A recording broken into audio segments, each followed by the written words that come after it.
बिस्मिल्लाहिर्रहमानिर्रहीम। अस्सलामुअलैकुम। तज़ीना इस किचन एंड ब्यूटी में मैं आपको वेलकम करती हूँ। कैसे हैं आप सब? आज की रेसिपी बहुत ही टेस्टफुल रेसिपी और कमाल की रेसिपी, ईद स्पेशल रेसिपी। आज हम बनाएंगे खीर। बहुत ही टेस्टफुल ये खीर हम बनाएंगे और झटपट बनने वाली ये खीर है। तो आइए अपनी रेसिपी की तरफ बढ़ते हैं। ये मैंने 2 अदद इलायची ले ली हैं। आप इलायची का पाउडर भी ले सकते हैं। अगर आप मेरे चैनल पे नए हैं तो मेरे चैनल को लाइक करें, सब्सक्राइब करें और शेयर करें और बेल आइकन को भी प्रेस कीजिएगा ताकि आपको मेरी लेटेस्ट वीडियोस टाइमली मिल सकें।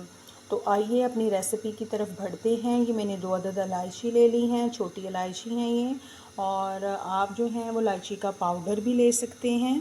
मैंने 3 किलो दूध ले लिया है। दूध मैंने बॉयल होने के लिए रख दिया था। इलायचियाँ जो हैं ये हम दूध के अंदर शामिल कर दें। ये मैंने 1 कप चावल लिए थे और इन चावलों को मैंने भिगो के रख दिया था। ये देखिए, और इसको अच्छी तरह से मल कर मैंने जो है वो धो लिया है। इस मीठे को आप ज़रूर ट्राई कीजिएगा। बहुत ही टेस्टफुल और झटपट बनने वाली ये खीर है। बहुत ही मज़ेदार ये खीर बनती है। मैंने ब्लेंडर लिया है, उसमें मैंने 1 कप ठंडा दूध जो है वो शामिल कर दिया है। और जो चावल हमने भिगो कर रखे थे, ये चावल जो हैं ये मैं इसमें शामिल कर देती हूँ इस तरह से।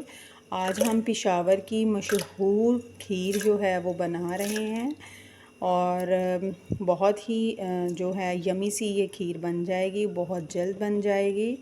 और चाहिए मैंने रस लिए हैं। इन रस को हम जो है वो खोल के उसके अंदर शामिल करेंगे। मैंने 3 से 4 अदद जो हैं वो रस ले लिए हैं। इन रस को हम इस तरह से तोड़ लेते हैं और हम अपने ब्लेंडर में डालकर इनको पीस लेंगे।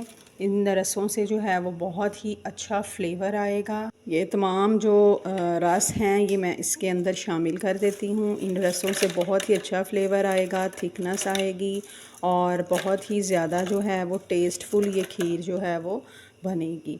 और अन कर देते हैं और एक मिक्सचर साइज़ का बना लेते हैं। मिक्सचर हमारा रेडी हो गया है। इसको अब हम देख लेते हैं। ये देखें कितना स्मूथ सा एक मिक्सचर जो है वो रेडी हो गया है। दूध हमारा बॉयल हो चुका है और इलायची मैंने इसमें शामिल कर दी थी। और अब जो मिक्सचर हमने बनाया है वो हम आहिस्ता आहिस्ता इसके अंदर जो है वो शामिल करते हैं ताकि गुठलियाँ जो हैं वो ना कहीं इसकी बन जाएं। ये देखें, इस तरह से हम इसको शामिल कर देते हैं। बिस्मिल्लाहिर्रहमानिर्रहीम।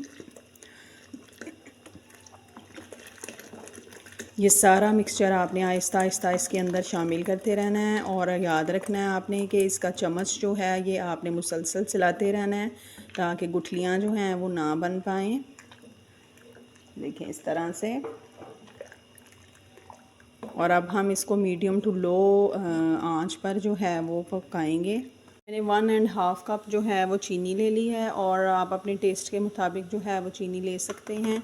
ये चीनी अब मैं इसमें शामिल कर देती हूँ क्योंकि हमारी खीर जो है वो गहरी हो रही है, पकने के मराहिल में है खीर। इसको चम्मच को आपने मुसलसल चलाते रहना है ताकि खीर जो है वो नीचे ना लगे और उसके अंदर गुठलियाँ भी ना बने। खीर देखें हमारी रेडी हो गई है और इसका जो है वो ये वाला टेक्सचर जो है वो होना चाहिए। इसको अब हम उतार देंगे चूल्हे से। बाद में भी ये थोड़ी सी ये देखें खीर हम। और ये मैंने जो है वो किशमिश और जो नारियल है उसकी बारीक सी कटिंग की थी नारियल की, और ये थोड़ी सी जो है वो किशमिश है ये भी हम इसमें शामिल कर देंगे और ड्राई फ्रूट भी हम इसमें शामिल करेंगे। इसमें मैंने शामिल कर दी है। इसको हम मिक्स कर देते हैं। बिल्कुल 1 ड्रॉप हम इसमें वनीला एसेंस का शामिल करेंगे। खीर हमारी रेडी हो गई है और अब मैं इसकी थोड़ी सी गार्निश करके इसकी फ़ाइनल लुक आपको दिखाती हूँ। हमारी टेस्टफुल सी खीर जो है रेडी हो गई है। इस रेसिपी को आप ज़रूर ट्राई कीजिएगा। बहुत ही आसानी के साथ ये रेसिपी बन जाती है और जायके में लाजवाब होती है। अगर आपको मेरी ये रेसिपी पसंद आई हो तो मेरे चैनल को लाइक करें, सब्सक्राइब करें और शेयर करें और बेल आइकन को भी प्रेस कीजिएगा ताकि आपको मेरी लेटेस्ट वीडियो टाइमली मिल सके। वाला नई मुनफरद सिंपल रेसिपीज़ और रेमेडीज़ के साथ किसी नई इन्फॉर्मेटिव वीडियो में फिर हाजिर होंगी। इजाज़त दीजिए, मुझे रखिएगा दुआओं में याद। अल्लाह हाफिज़।